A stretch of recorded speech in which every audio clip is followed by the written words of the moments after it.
Welcome to the Sourcing Hero podcast, produced by Una, a group purchasing organization that empowers sourcing heroes, and Art of Procurement, the world's largest procurement podcast network. I'm your host, Kelly Barner. The goal of the Sourcing Hero podcast is to capture the epic stories of people who are rising up and beating the odds to create exceptional value within procurement, directly from those heroes themselves.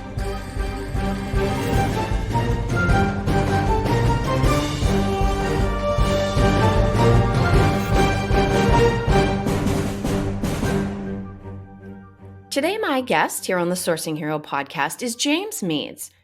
James is a career procurement professional turned consultant who recognizes some of the disparities between procurement technology for enterprise-level companies and the digital transformation opportunities and partners that now exist for mid-market companies. So, hi, James. Thank you so much for joining me today. Hi, Kelly. It's a pleasure. Thank you for inviting me.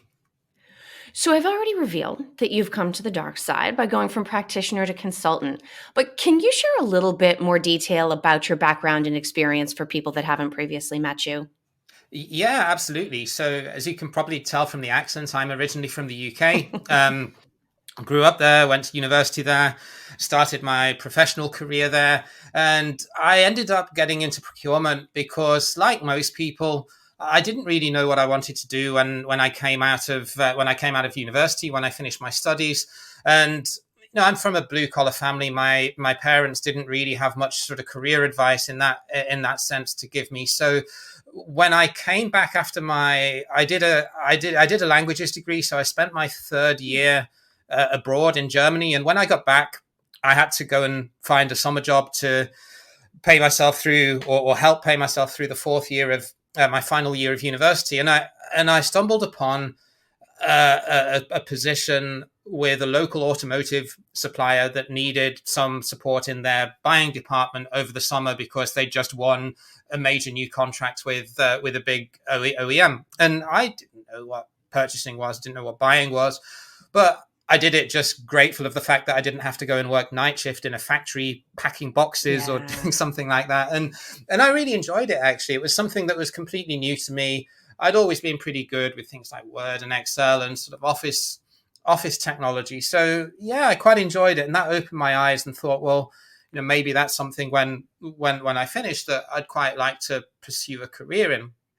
And sort of fast forward 2.5 years later, after doing a couple of jobs in between and doing a bit of work and travel, I applied to go on the graduate training scheme with Jaguar Land Rover. And that's ultimately where I started my career in procurement.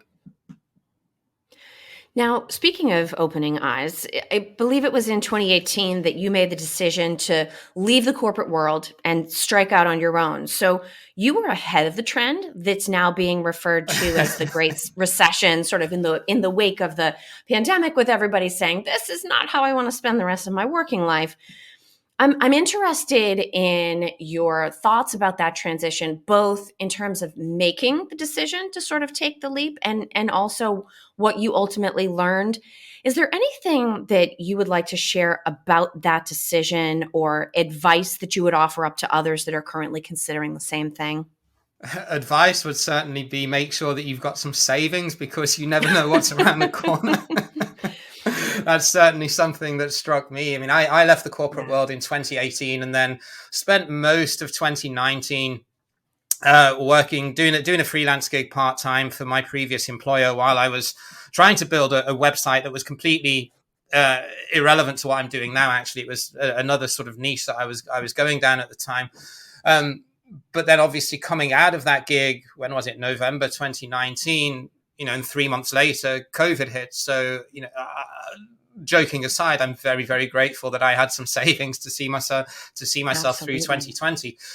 The other thing is, I think is, well, what's your why? What's your driver? Because the big thing that pushed me to leave ultimately was I had a colleague who will remain nameless, but he was really, really negative, hated his job, was only really there because he'd been with the company a long time and wanted to make sure that he got the full pension when he left, and still had a couple of kids in their early 20s that he was paying through college. And I just didn't want to be him in sort of 10, 15 years time, being that sort of bitter, grumpy older colleague that is very negative and hates on the company all the time. And I just thought, well, I don't have a big mortgage. I don't have children to pay through university. I don't have a lot of the pull factors that keep people in their jobs that they don't really enjoy. And I thought, well, what have I really got to lose? And one of the big things was, for me, I wanted location independence. I hate the winter. I always wanted to, especially growing up in the UK. I just when the sun comes out in January, it's like a novelty. So it's that was really that was really what drove me to do it. It was like, well, what really do I have to lose? And there's always the opportunity to go back in if it doesn't work out. So yeah, that was really sort of what the pull and the push factors, I guess. I love your point about why, right? Because so many times, and this is a plunge that I've taken, obviously, Philip Eidson at Art of Procurement has done the same thing. So there are a lot of us that have kind of gone on this journey. But you do have to be prepared, and you have to be prepared with enough funds to have stability, and you have to be prepared for, I don't know if you would say an emotional toll or psychological toll, but I think that why, having a real drive, now mine, sort of your equivalent to being location independent and not wanting to turn into a grumpy old man, my driver in the very beginning was absolutely despising the confinement of a cube. And so for me, that was kind of enough to say, okay, you know what? If I don't want to be in a cube, then I need to go and sort of blaze my own trail and work from the kitchen table for a while. But I think you have to have that why to fall back on as things get difficult or as uncertainty arises. So I think that's a great piece of advice. But I would like to get your perspective on sort of our main topic. And this is a particularly interesting one, given where procurement technology is on its current evolution. And that's this idea that there's a difference between enterprise intended procurement technology and then more mid-market or even smaller company technology that's available. And you had made the point when we previously spoke that most procurement technology is marketed at enterprise level clients. Why do you think that's sort of the current state of things? Yeah, it's a great question, and obviously I'm not a marketing guy for a procurement tech company, so I can't answer this And thank conclusively. goodness for that, James. But but I mean, I think part of it is this whole hottest girl in high school principle, that they're all chasing after the same clients, but and they've perhaps not really given thought to, well, at some point, especially now with this drive towards sustainability and ESG, all of these mid-market businesses are going to have to do something as well, because their customers are going to demand it from them. And while enterprise level procurement tech was probably driven by the need to be more efficient in things like P2P and sourcing, I think a lot of the mid-market drive, yes, that will be a part of it, but I think a lot of it will come from the fact that just legally and ethically, they're going to be pushed to do a lot more on sustainability and on, especially in North America, on things like diversity. Mm. And there just isn't. I mean, there are the tools out there are the solutions out there, but they certainly don't seem to get as much airtime, and there don't seem to be as many of them chasing this market. And when you think about it from a logical perspective, there are only, the clues in the name, right? There are only 500 Fortune 500 companies. Right. And if all 500 of them say, no, I'm not interested in your software, then where do you go if that's been your sort of sales and marketing strategy? So I do think it is a little bit of a fool's garden that some of these tech companies are going down, being sort of hell bent on chasing after enterprise level clients, unless what they've developed is essentially an add-on or a plugin that fits in with something like a Reba or Cooper, and then I can kind of get it. But if it's a standalone solution, it does seem to be perhaps a bit of a risky strategy to go down, or maybe even not the most prudent strategy when you think the mid-market is so much bigger. And yes, there will be a little bit of educating to do, especially when you get down to the smaller end of that market, the 10, $20 million or euro companies that, may only have one or two procurement people. But the opportunity and the sheer range, I mean, it would be, you can almost carve out an industry sector and say, I'm going to be the P2P solution for green tech companies, or I'm going to be the e-sourcing solution for a heavy industry. It just gives you that many more options to go after. Well, I'm wondering, based on your point of view, if there isn't sort of a two-way opportunity here, right?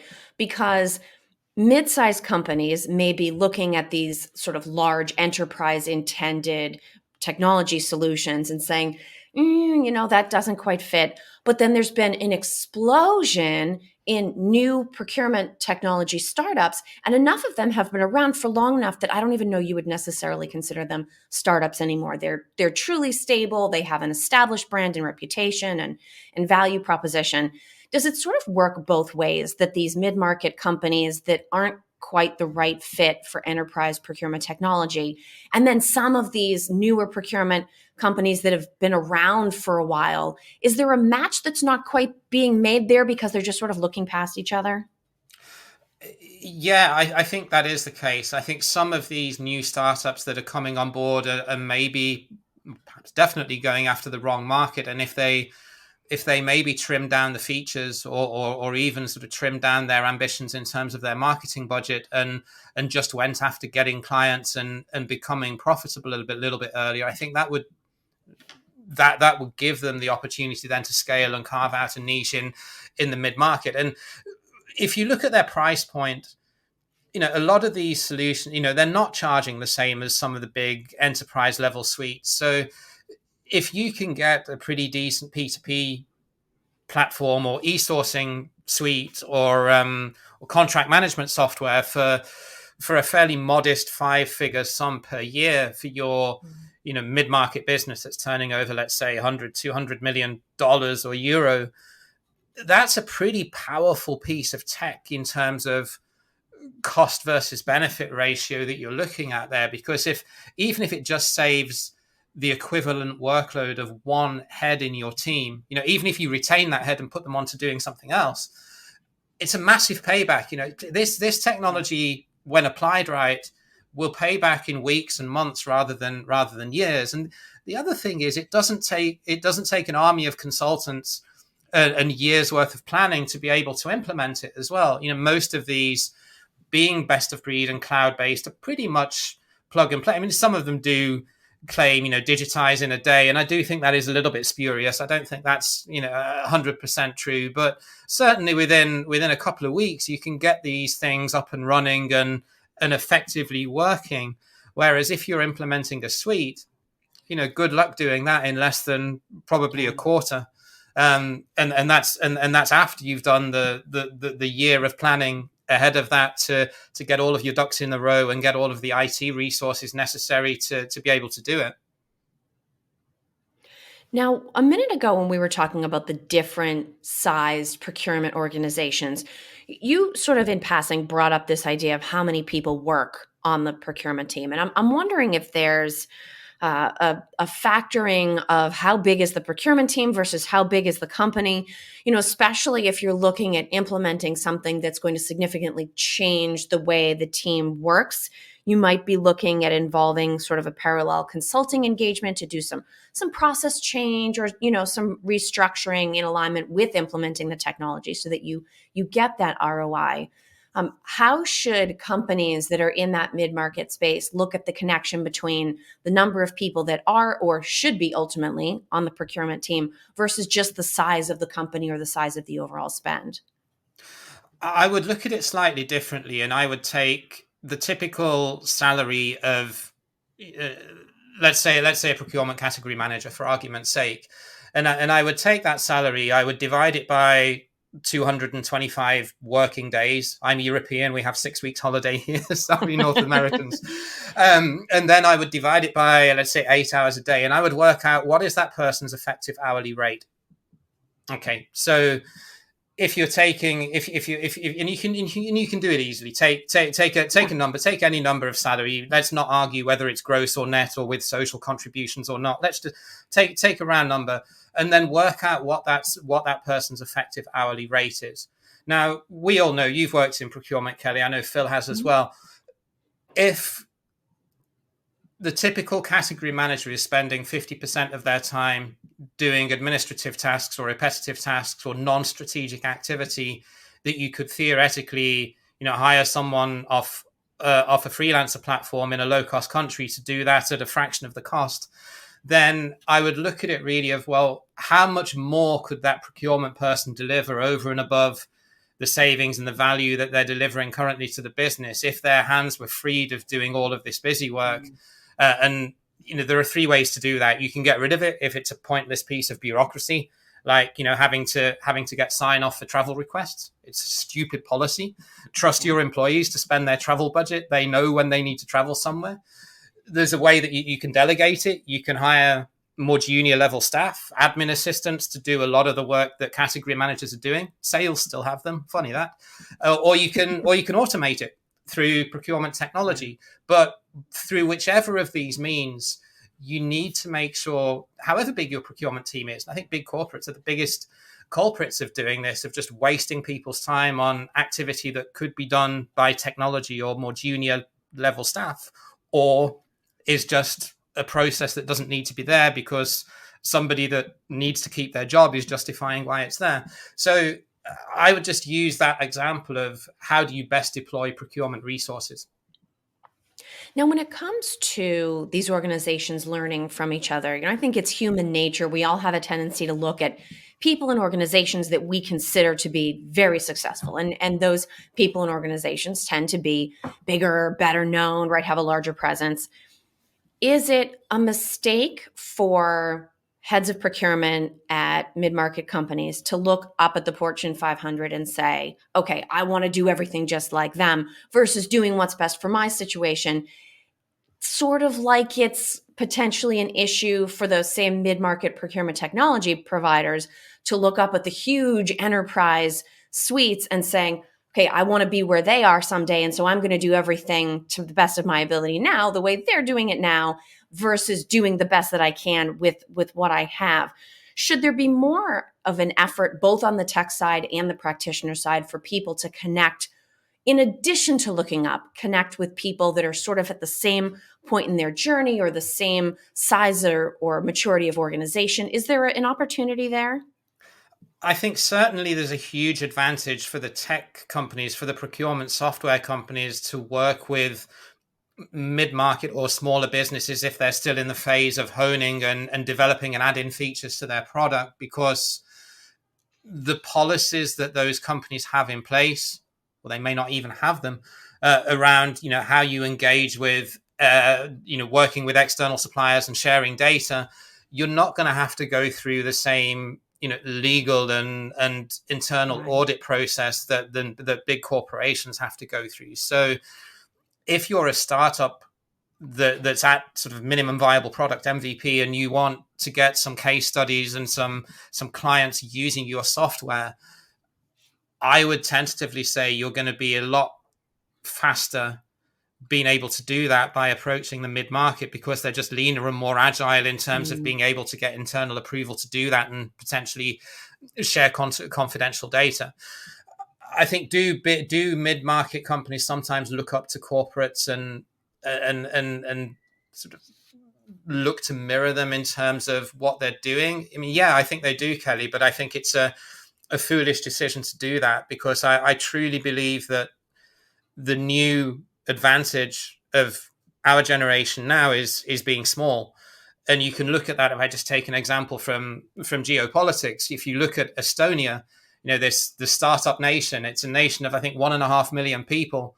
They've got more unicorns per capita than any other country in the world. They've put pretty much all of their government administration online.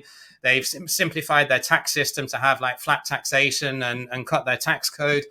Whereas you look at somewhere like the US or the UK or France and Germany, it's like night and day. And I think you can mirror that in the business world and say there are more advantages now of being small, because you can just move faster and a lot more agile than some of these big legacy companies can. I mean, there are exceptions. If you look at some of the tech companies, Apple and Google and Amazon are really well known for being innovative and partnering with startups and pushing forward. But in more traditional industries. You look at automotive or consumer goods, or any of the old economy, and they're way behind.